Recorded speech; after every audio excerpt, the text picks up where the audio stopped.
Hey guys, got a great lesson for you today on the B-flat blues. The B-flat blues is something that every beginner through advanced through master musician needs to be able to play over. And it's a great place to get started if you are starting to learn about improvisation. It's one of the most basic forms. It's only 12 bars long, and there's hundreds of blueses written in the jazz canon. So learning how to play over the blues is a super important thing.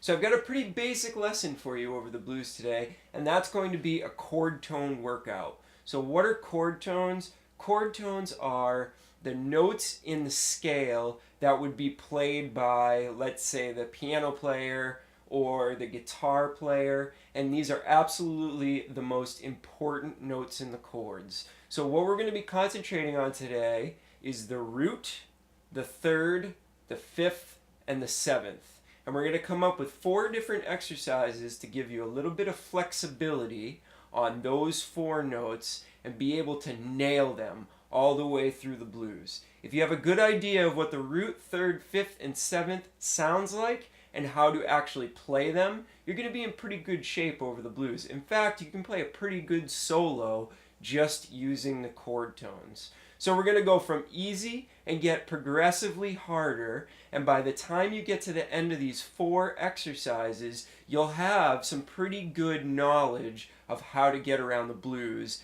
Then you can start incorporating scales and connecting these chord tones. But the first thing I want you to do is learn these chord tones: down cold, up, down, backwards, sideways, upside down, anything you could do at all tempos. This will be step number 1 to being able to play over the blues. Okay? So here is the first exercise. It's very, very simple. All we're going to do is go through the blues, and we're going to play 1, 3, 5, and 7 in every measure as quarter notes.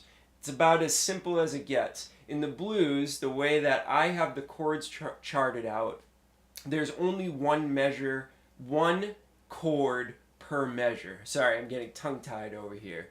So there's only one chord per measure, which works out great because we can play every measure in quarter notes and we can hit every single chord tone in every single measure. So let me play it for you real quick. Here is 1, 3, 5, 7 in every measure. 1, 2, 3, 4.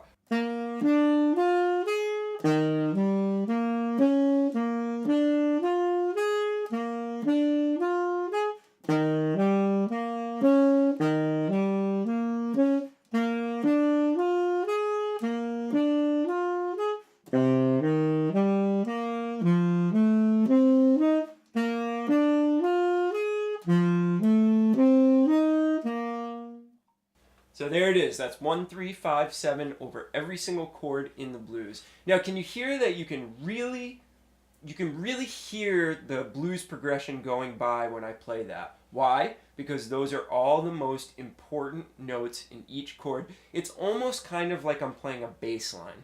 A little bit different than most bass lines, but I'm really outlining the chords. So when I do that, you're able to hear the blues going by, and that's one of the goals of this exercise as well, is to get you used to the sound of the blues chord progression, right? So our next exercise, we're going to do the exact same thing, but we're going to start on the third, right? So now we're going to be going 3, 5, 7, 1 on every chord. It's going to sound a little bit different. It's going to be a little bit less clear, but this is going to give you some flexibility because now you're starting on the third of every chord. Here's that exercise. 1, 2, 3, 4.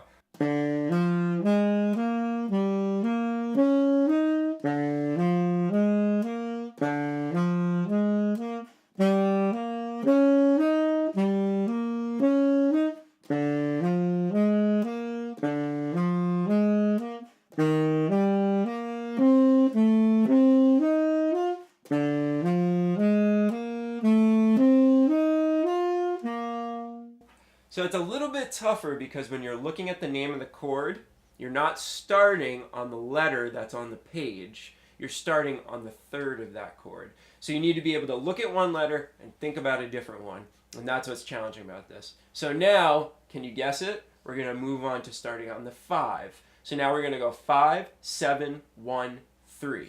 1, 2, 3.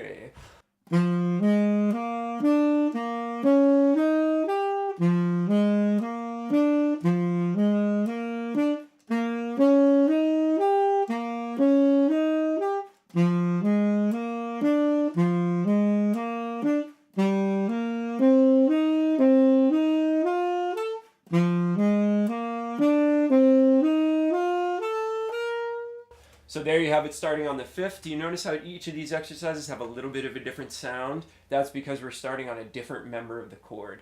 And then finally, the last and final exercise for this lesson is going to be starting on the 7. So now we're going to go 7, 1, 3, 5. 1, 2, 3.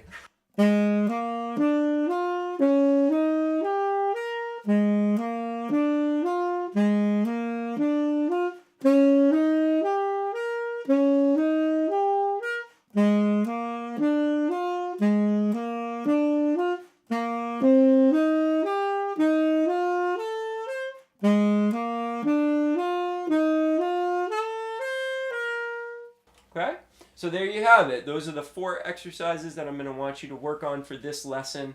Now, if you can do all 4 of those exercises memorized consistently, you're going to have a pretty good base for starting to solo over the blues, because this is going to give you the flexibility. You can start on the root in any measure. You could start on the 3rd in any measure, the 5th or the 7th. Once you're done with these exercises, that is what you'll be capable of.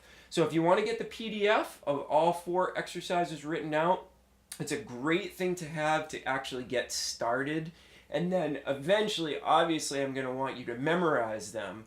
But the PDF will be great to have in front of you so that it's not too intimidating just to get started.